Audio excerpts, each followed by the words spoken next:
जय श्री कृष्ण, जय श्री कृष्ण। पुत्रदा एकादशी संतान की उन्नति के लिए रखे व्रत। भगवान विष्णु, श्री कृष्ण और महादेव की बरसेगी कृपा। सनातन धर्म में एकादशी का बहुत ज्यादा महत्व होता है। साल में 24 एकादशी होती हैं। एक महीने में 2 एकादशी आती हैं। एक एकादशी कृष्ण पक्ष में आती है तो दूसरी एकादशी शुक्ल पक्ष में आती है। इस समय हिंदू वर्ष का सावन का महीना चल रहा है। सावन महीने के शुक्ल पक्ष में आने वाली एकादशी को पुत्रदा एकादशी के नाम से जाना जाता है। इस एकादशी का विशेष महत्व होता है। सावन महीने में एक पुत्रदा एकादशी आती है। विवाहित महिला इस दिन संतान प्राप्ति के लिए पुत्रदा एकादशी का व्रत रखती हैं, जिससे महिलाओं को संतान की प्राप्ति होती है। संतान की सुख समृद्धि के लिए भी पुत्रदा एकादशी का व्रत रखा जाता है।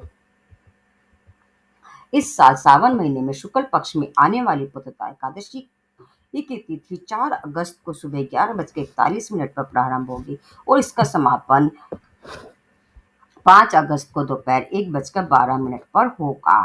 उदय तिथि के अनुसार एकादशी का व्रत 5 अगस्त को रखा जाएगा। आइए सुनते हैं एकादशी की व्रत कथा।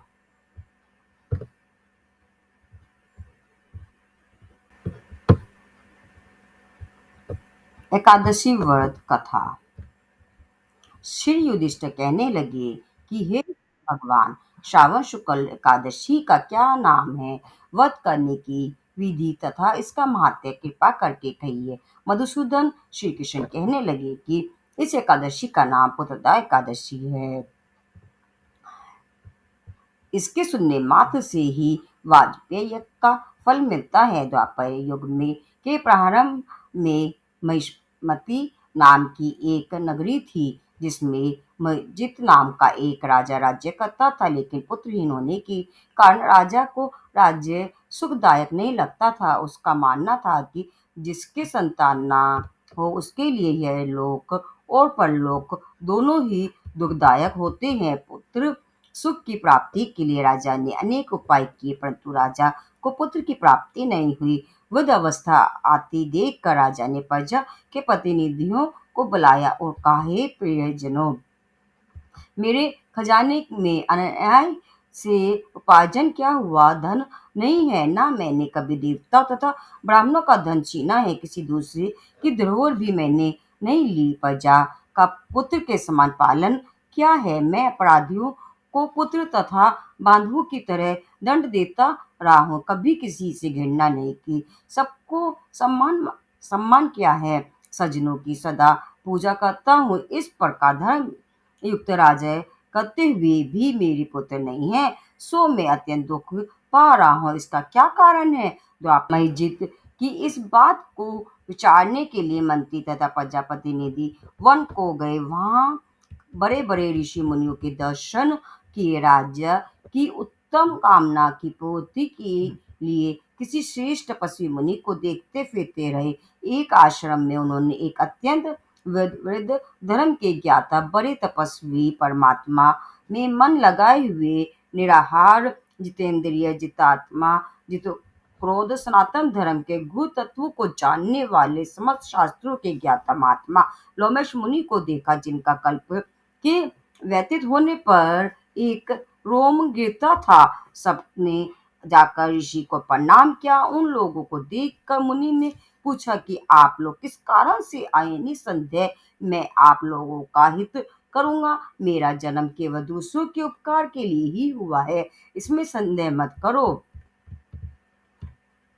लोमश ऋषि के ऐसे वचन सुनकर वे बोले, हे महिषी, आप हमारी बात जानने में ब्रह्मा से भी अधिक सम्मत हैं, अतः आप हमारे इस संदेह को दूर कीजिए। महिष्मतीपुरी का धर्मात्मा राजा महिषी प्रजा का पुत्र के समान पालन करता है, फिर भी वह पुत्रहीन होने के कारण दुखी है। उन लोगों ने आगे कहा कि हम लोग उसकी प्रजा हैं, अतः उसके दुख से हम भी दुखी हैं। आपके दर्शन के पूर्व न विश्वास है कि हमारा यह संकट अवश्य दूर हो जाएगा, क्योंकि महान पुरुषों के दर्शन मात्र से अनेक कष्ट दूर हो जाते हैं। अब आप कृपा करके राजा के पुत्र होने का उपाय बतलाइए। यह वार्ता सुनकर ऋषि ने थोड़ी देर के लिए नेत्र बंद कर लिए और राजा के पूर्व जन्म का वृत्तांत जानकर कहने लगी कि यह राजा पूर्व जन्म में एक निर्धन वैश्य था। निर्धन होने के कारण इसने कई बुरे कर्म किए। यह एक गांव से दूसरे गांव व्यापार करने जाया करता था। एक समय ज्येष्ठ मास के शुक्ल पक्ष की द्वादशी के दिन मध्याह्न के समय वह जबकि वह 2 दिन से भूखा प्यासा था, एक जलाशय पर जल पीने गया। उसी स्थान पर एक तत्काल की ब्याही हुई प्यासी गौ जल पी रही थी। राजा ने उस प्यासी गाय जल पीते हुए हटा दिया और स्वयं जल पीने लगा। इसीलिए राजा को यह दुख सहन करना पड़ रहा है। एकादशी के दिन भूखा रहने से वह राजा बहुत और प्यासी गौ को जल पीते हुए हटाने के कारण पुत्र वियोग का दुख सहन कर रहा है। ऐसा सुनकर सब लोग कहने लगे कि हे ऋषि, शास्त्रों में पापों का प्रायश्चित भी लिखा है, अतः जिस प्रकार राजा का यह पाप नष्ट हो जाए, आप ऐसा कोई उपाय बतलाइए। लोमेश मुनि कहने लगे कि श्रावण शुक्ल पक्ष की एकादशी, जिसे पुत्रदा एकादशी भी कहते हैं, तुम सब लोग व्रत करो और रात्रि को जागरण करो, तो हम इससे राजा का यह पूर्व जन्म का पाप अवश्य नष्ट हो जाएगा। साथ ही राजा को पुत्र की प्राप्ति अवश्य होगी। लोमेश ऋषि के ऐसे वचन सुनकर मंत्रियों सहित सारी प्रजा नगरी को वापस लौट आई और जब श्रावण शुक्ल एकादशी आई तो ऋषि की आज्ञा अनुसार सबने पुत्रदा एकादशी का व्रत और जागरण किया। इसके पश्चात द्वादशी के दिन इसके पुण्य का फल राजा को दिया गया। उस पुण्य के प्रभाव से रानी ने गर्भ धारण किया और वसु काल समाप्त होने पर उसके एक बड़ा तेजस्वी पुत्र उत्पन्न हुआ। इसीलिए ही राजन, इस श्रावण शुक्ल पक्ष की एकादशी का नाम पुत्रदा एकादशी पड़ा। अतः संतान सुख की इच्छा हासिल करने वाले इस व्रत को अवश्य करें। इसके मात्य को सुनने से मनुष्य सब पापों से मुक्त हो जाता है। इस श्लोक में संतान सुख भोग का परलोक में स्वर्ग को प्राप्त होता है। ये थी पुत्रदा एकादशी की व्रत कथा। बोलो जय श्री हरि विष्णु।